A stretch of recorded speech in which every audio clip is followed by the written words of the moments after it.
People just dumbfound me. I just had somebody on Facebook tell me he doesn't like my tone of peace and unity.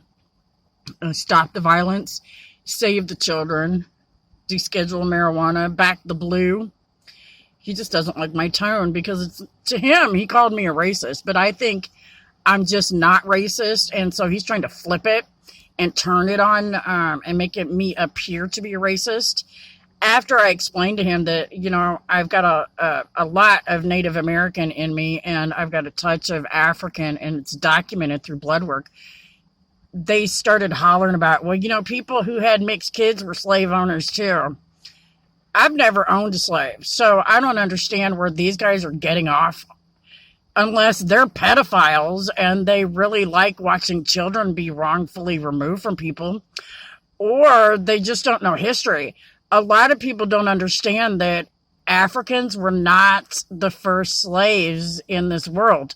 Not only that, they just weren't the only slaves. So running around hollering, poor beautiful me, I deserve reparations, in a country that doesn't even belong to them, there's something mentally ill about that, especially when they've never been slaves. Why are you so angry? You're the one with the bad tone, not me. You're bitter and you're lashing out on innocent people who had nothing to do with why you are angry.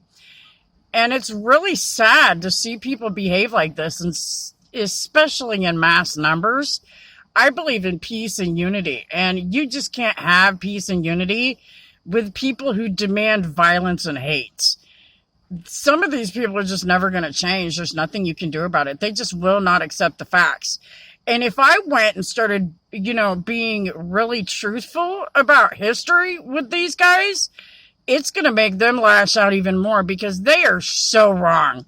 And they are manipulating history. And some of it's because they're angry because they've been lied to all their lives. Some of these people just never took the time to open a book and read it and find out the truth in real history.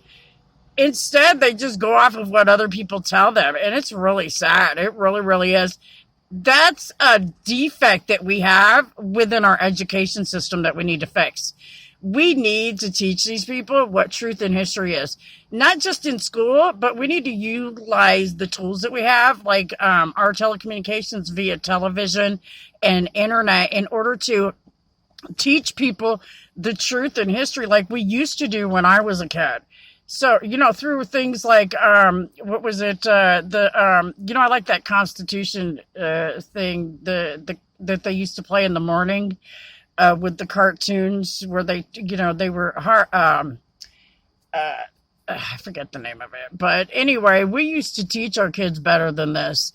I'm disappointed in this man's tone, especially knowing my kids are related to him. And this is the hate that he's spewing. I told him I'm a person of peace. And he just, I don't like your tone. My tone is of peace and unity. All I see him doing is hating and dividing, and I wish he would wake up because I actually admired the man. I saw him as a role model until I watched this and the way he's behaving. And it's Schoolhouse Rock is what it is. That's the little show that they used to have between the cartoons in the mornings that used to teach us about the First Amendment and the Second Amendment, the history of the American Revolution and all of that. They don't show it anymore. What happened to Schoolhouse Rock? We need our kids to be educated. What these teachers have done to them is horrific. And then the people that are within the family units, because they're uneducated, have just made it worse. It's so sad. With God's love, God bless America. Have a blessed day.